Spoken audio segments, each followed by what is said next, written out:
Fifi da Queen atadde akatambi bw'abadde ku programu emu wabula ng'ate ebigambo byavuddemu bibadde by'amakulu nnyo eri mmwe mweka abaagala ensonga z'amakulu mmwe mugenda okuba nga muzitwala wabula nze nga Sheila Adita ntegeddemu ebintu bingi nnyo mu katambi ako wabula ggwe w'oba ofunye chance akatambi ako ne kakutuuka kugogenda kayigamu ki igwe bwe naatafunye chance kalaba mu bigambo bye ngenda okuba nga njogera mu eno video bye bigenda okuwa picture y'akatambi ako insaba okomentinge wansi awo ombulire erinnya lyo ne gy'osinzidde okuba nga olaba video yange insaba oviewinge video eno giviewinge olikinge n'okulayikinga sharinga link oyite bannabala babiri nga bajja batwegatako eno channel ya buli omu wabula ng'ate mu katambi n'eddoboozi amanya yenze Sheila Adita embeerawo okuba nga embaweereza nkusaba onneekuumireko I'll never disappoint you kubanga buli video gye nteekayo ejja kuba nga y'amakulu gokka eri mmwe abagala ebintu by'amakulu wano nno nga mwenna abanfollowinga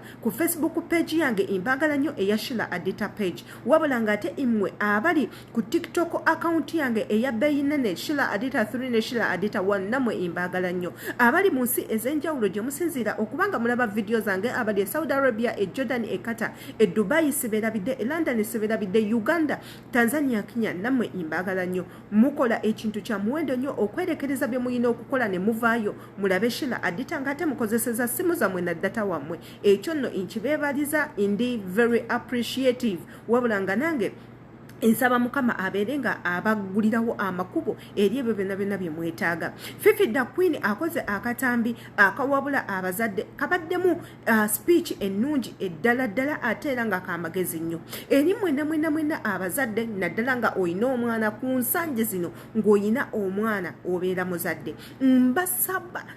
abazadde imbasaba mutwalenga nnyo obuvunaanyizibwa okukuza abaana bammwe no matter what wobanga okyayina obulamu mu nsi eno kwata omwana wo omukuze ate omukuze n'omutima omulungi wabula ng'ate mu bulamu buno obwensi woba okyabulina kola nnyo emikwano tomanya gye bujjeeyo maaso woliba ovudde mu bulamu bw'ensi mikwano gyegyo gisobola okubeerawo anti abaana bangi nnyo abali mu nsi inga bazaalibwa naye ng'ate tebalina bazadde integeeza ki ng'omuzadde yakeera bukeezi ku makya n'azaala omwana n'atabeerawo okuwola mwana kumukuza kumulabirira kumubuulirira kumusomesa kumukolako mukwano abo abazadde gye bali wabula ng'ate n'abaana abakula mu mbeera bwe tutyo tuli bangi nnyo ddala ate era nga nze omu ku bo obadde okimanyi nti omwana atalina muzadde asobola okulabika anti munnange ennyika eba etujjudde ku mutima tubeera n'obukyayi bungi tubeera twagala okubeera ffeka n'abantu tuba twabakoowa tuyita mu bizibu bingi nnyo ewatali muzadde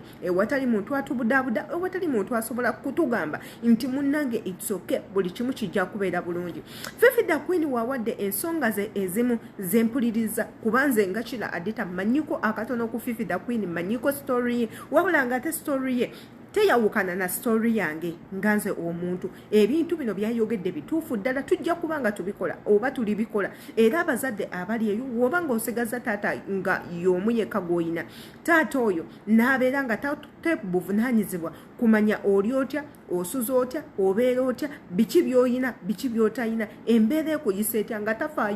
tafaayo oba woli oba toliiwo trust me omwana oyo agenda kuba takwetaaga wabula omwana asobola okwetaaga omuntu omulala amubeererawo omuntu amulaga ensi omuntu amulaga essanyu tekako n'okumubuulirira kubanga ebyo byokka byetwetaaga ng'omwana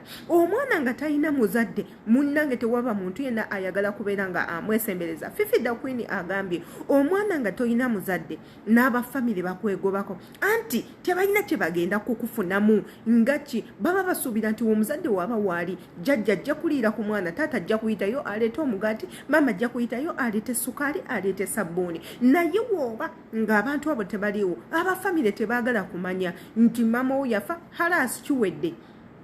taata wagenda kwasa omukazi omulala amuteeke mu baana be batandika okukutulugunya taata tajja kufaayo gwe owulira otya ng'omwana wabula ajja kufa kwoli omupya gwaleese tekako n'abaana bazadde mwoyo igwe ogenda osigala ng'obonaabona obeere traumatized obeere n'omutima ogwekubagiza wabula nga teri muntu yonna akukwata ku kibegabega. Fifi the Queen ayogedde ebintu ebyo nembitegeera. Kati nno kino kiri erimmwe eri abazadde. Munnange ife ng'abaana be musudde tetuwagala kumanya. Ife ng'abaana be musudde tetuwagala kumanya oba muli bulungi oba temuli bulungi. Olina waddembe okera ku makya n'ogamba nti tojja kuziikibwa ku kijja kya wano n'ebyo tubeera tubikkiriza. Abaana mmwe mubateekamu obukyayi omwana n'akera ku makya n'akyawa ewatali ensonga. Mulimu nno munnange n'abeegulira we bali baziika ng'ayagala ayawukanira ddala ku bafamire. Abafamire memba tebakwetaaga ku ssaawa zino nga toyina bazadde tebakwetaaga. Bakwetaaga oyinawo abazadde anti bw'onoobeera n'abazadde ogenda kubeera wa mugaso nnyo.